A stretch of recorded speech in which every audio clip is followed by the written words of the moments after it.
2022년 1월 15일 선목교회 큐티 방송입니다. 기도하겠습니다. 고마우신 하나님, 오늘도 말씀 앞으로 인도하심을 감사합니다. 오늘의 묵상에도 함께하여 주셔서 온전히 주님의 뜻을 알고 주님과 더욱 가까워지는 시간이 되도록 붙잡아 주시옵소서. 감사를 드리며 예수님의 이름으로 기도합니다. 아멘. 오늘 말씀은 창세기 6장 1절부터 12절입니다. 사람이 땅 위에 번성하기 시작할 때에 그들에게서 딸들이 나니 하나님의 아들들이 사람의 딸들의 아름다움을 보고 자기들이 좋아하는 모든 여자를 아내로 삼는지라. 여호와께서 이르시되 나의 영이 영원히 사람과 함께하지 아니하리니 이는 그들이 육신이 됨이라. 그러나 그들의 날은 120년이 되리라 하시니라. 당시의 땅에는 네피림이 있었고 그 후에도 하나님의 아들들이 사람의 딸들에게로 들어와 자식을 낳았으니 그들은 용사라 고대의 명성이 있는 사람들이었더라.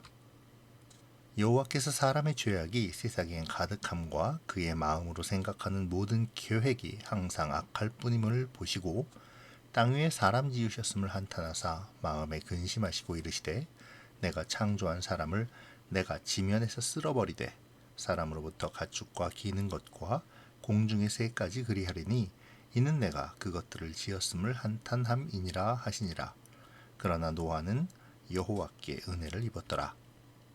이것이 노아의 족본이라. 노아는 의인이요 당대의 완전한 자라.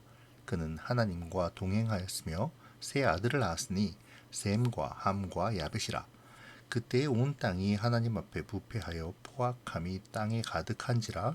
하나님이 보신즉 땅이 부패하였으니 이는 땅에서 모든 혈육 있는 자의 행위가 부패함이었더라. 아멘. 하나님께서는 인간을 창조하신 후 땅 위에서 생육하고 번성하라 라는 축복을 주셨었죠. 그 축복이 오늘 본문 1절에서 실현되고 있음을 보여줍니다.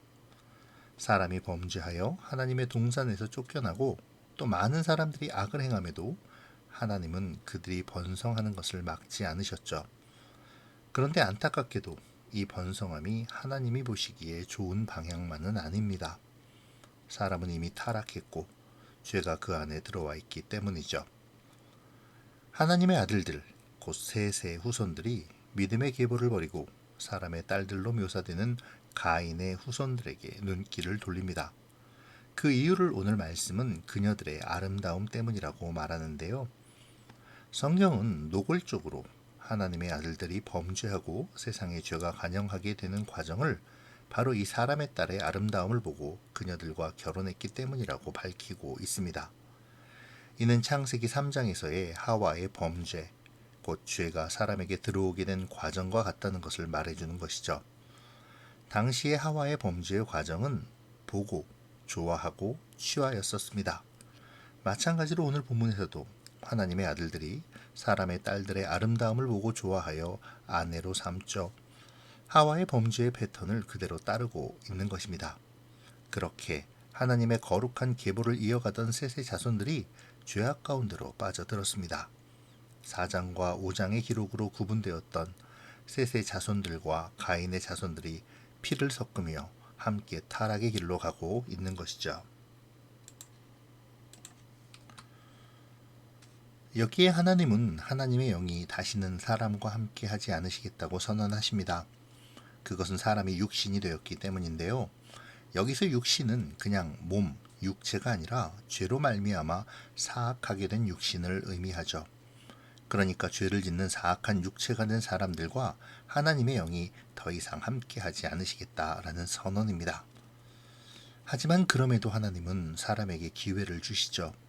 그들의 날이 120년이 되리라는 말씀으로 심판을 120년간 유예하시며 그들에게 회개의 기회를 부여하십니다.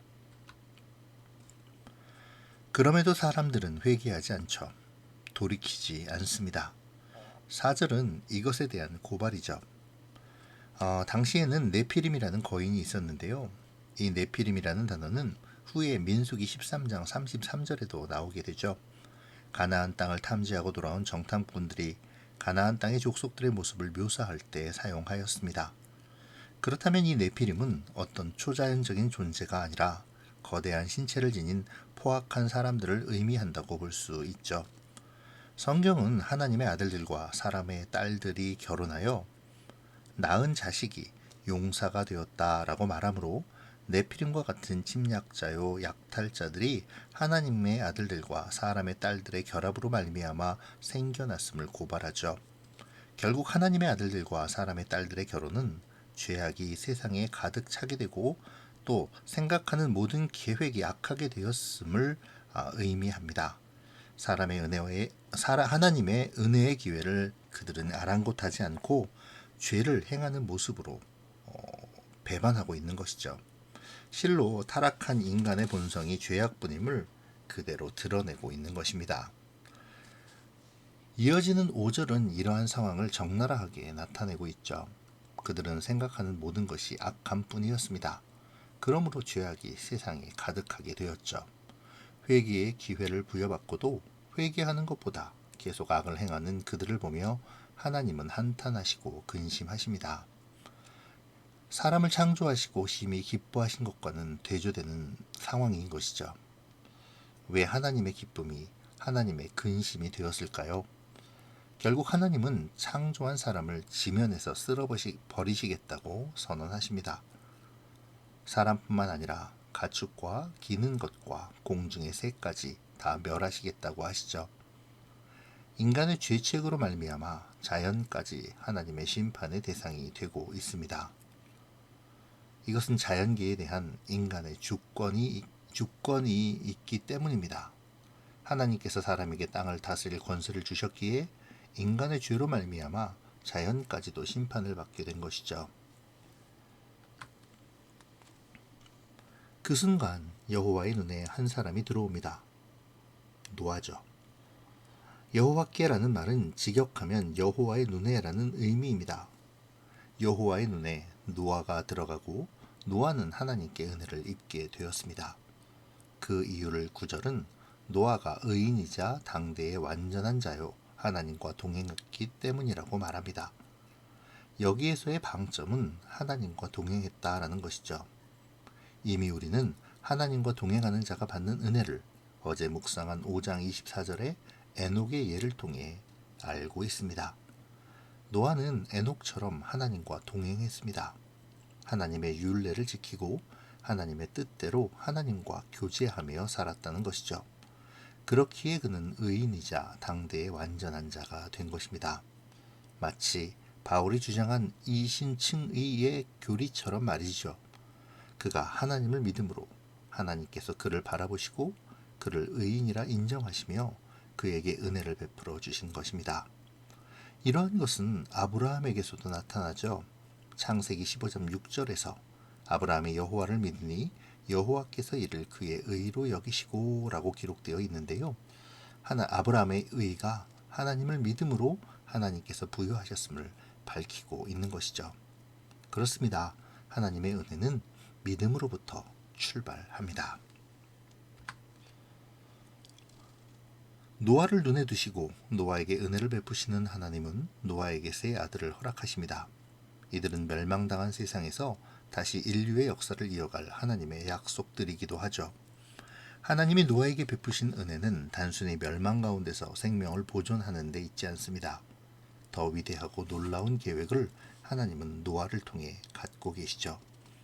그것은 바로 하나님이 만드신 세상을 보존하고 또 생명을 보존하며 무엇보다 하나님의 사람의 계보를 이어가게 하시는 것입니다. 그저 눈에 보이는 생명의 보존과 또 풍요와 안락함이 아니라 하나님의 역사를 세워가고 이어가는 위대한 역사를 써내려가게 하시는 것이죠. 여전히 세상은 악하지만 하나님은 노아를 통해 새로운 하나님의 사람의 역사를 만들어 가시고자 그 일을 알려주시고 또 준비시키십니다.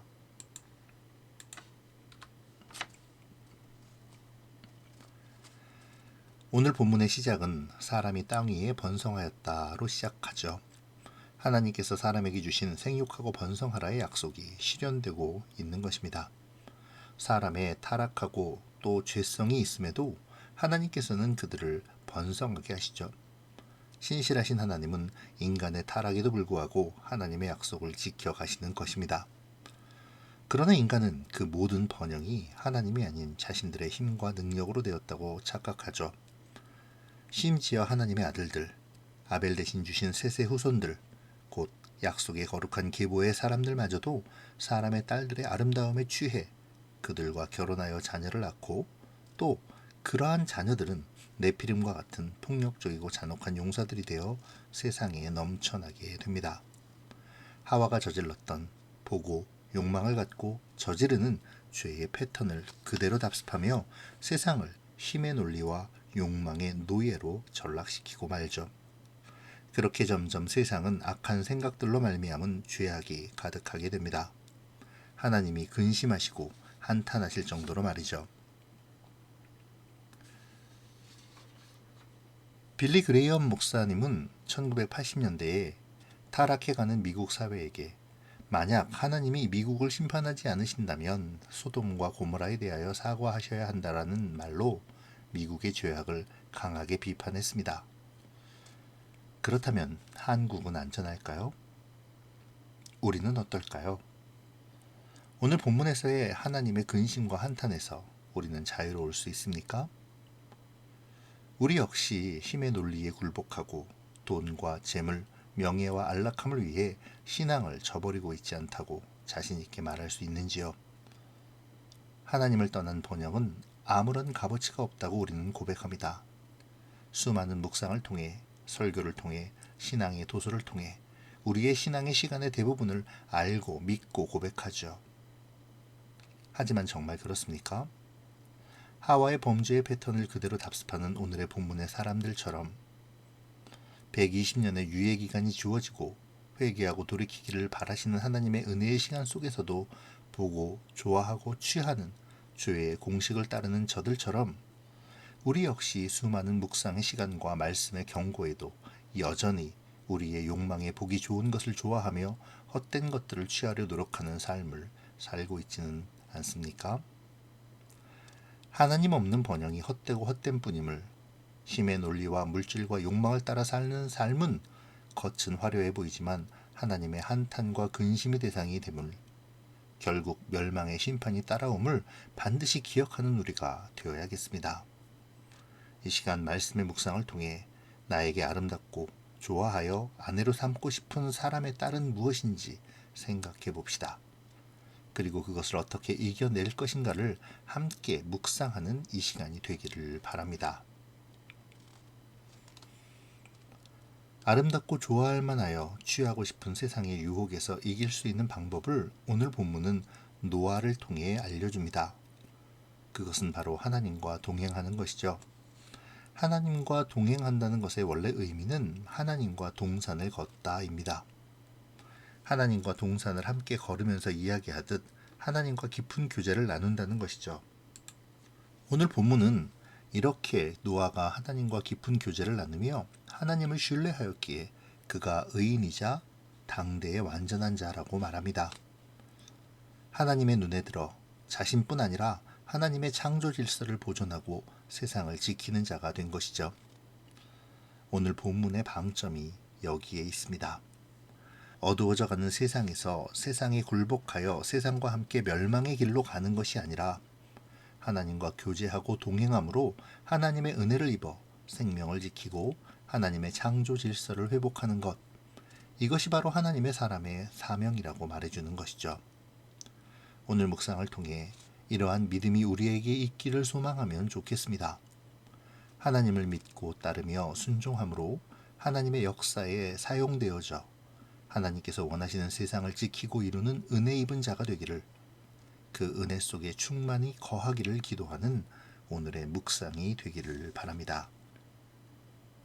오늘 내가 하나님과 동행하기 위해 해야 할 나의 실천 사항들을 만들어 보시는 것도 좋을 듯 싶네요.